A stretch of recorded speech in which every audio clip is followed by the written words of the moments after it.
Starfield is a game that pretends to be fascinated with space, but feels more focused on engagement. A game that wants you to feel the intrinsic wonder and loneliness that comes with space travel should not be so focused on hammering the player with extrinsic content and rewards. Starfield is able to provide a warm, fuzzy feeling of wonder in occasional moments. The lighting is a truly great face of makeup on a game that wouldn't be classified as pretty.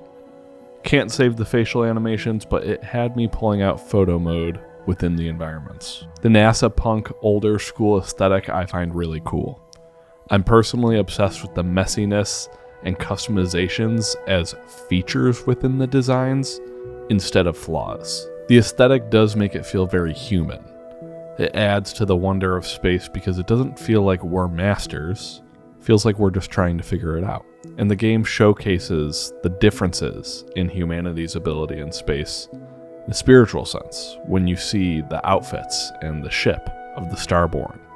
They're cold, sterile, and stereotypically futuristic. There's an amusement park quality to the game. Each faction sitting at its own table.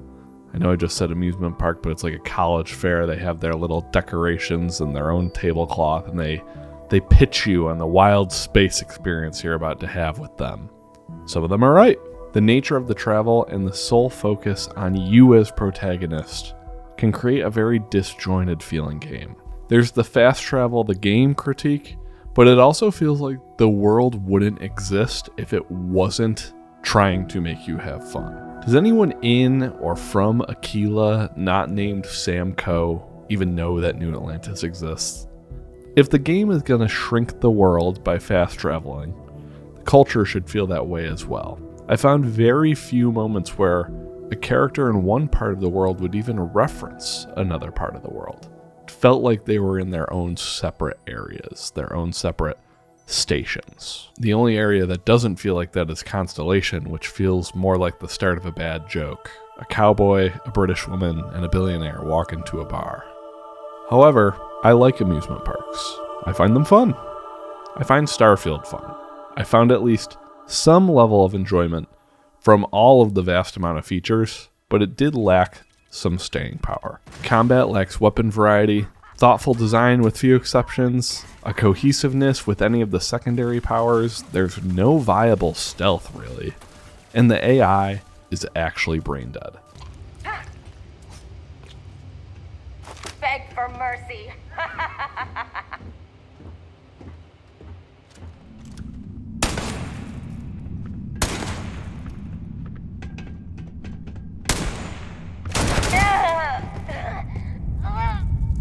I was surprised by reviews that pointed to it as a strong shooter.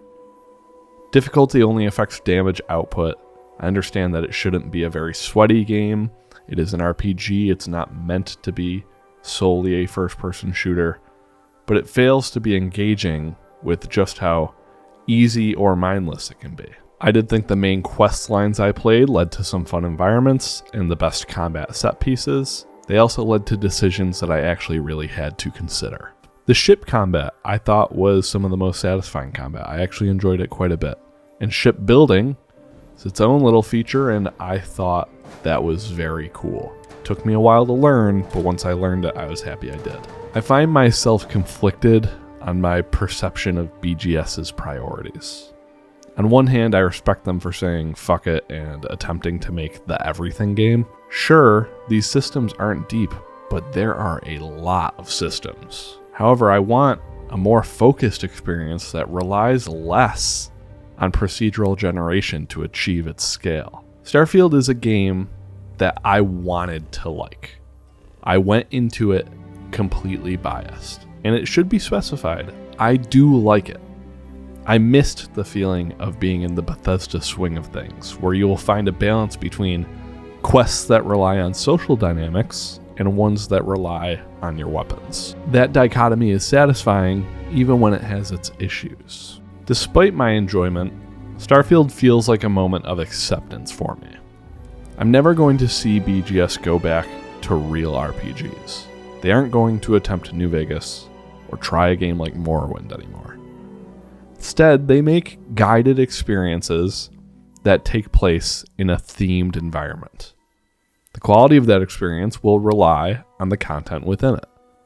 Starfield has enough strong content, but unfortunately you can see that Bethesda primarily cares about the amount of content. That's the only way you can justify abandoned facility number 57, because I don't think there's anyone out there that truly thinks that that is a compelling piece of content to take part in. Before I wrap this up, I want to give a little more emphasis to some of the things that I did like.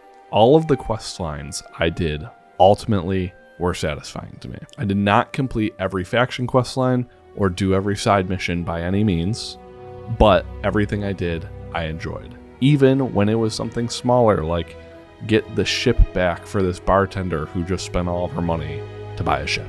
I thought the faction quest lines led to some pretty cool choices at the end of the ones that I played, and I get the impression that that is something that continues throughout the game and all of its other quest lines. I also thought that the main quest was actually garbage for the first 3/4 of it, but that last quarter was really fun. I enjoyed it a lot, actually, and that's part of the reason why I have the strong indicator for the 3 stars here. It ultimately left a really good taste in my mouth, and when I found myself kind of getting towards that tired point with the game, the main quest line was what kind of brought it back for me and made me realize, okay, this is a game I really like.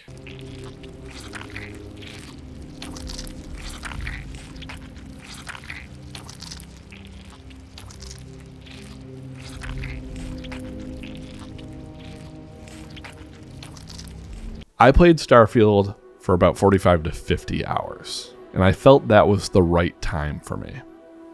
I didn't do every quest line and did not engage with every system. This game feels perfect to experience in 2 play periods. Instead of spending 100 hours straight of my life on it, I look forward to when I'm able to put in that next 50 hours when I eventually go back and I can use outposts more and I can finish the quest lines that I left.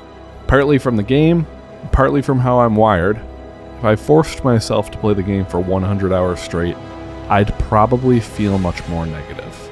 But instead, I managed my time, and I brought myself to the brink of getting tired of the game. I can be happy knowing that I enjoy Starfield and continue to enjoy Bethesda Game Studios games. I know it's not perfect, but I'm not obligated to take that extra step that would require me to grind through 50 hours more just to prove a point about my expertise.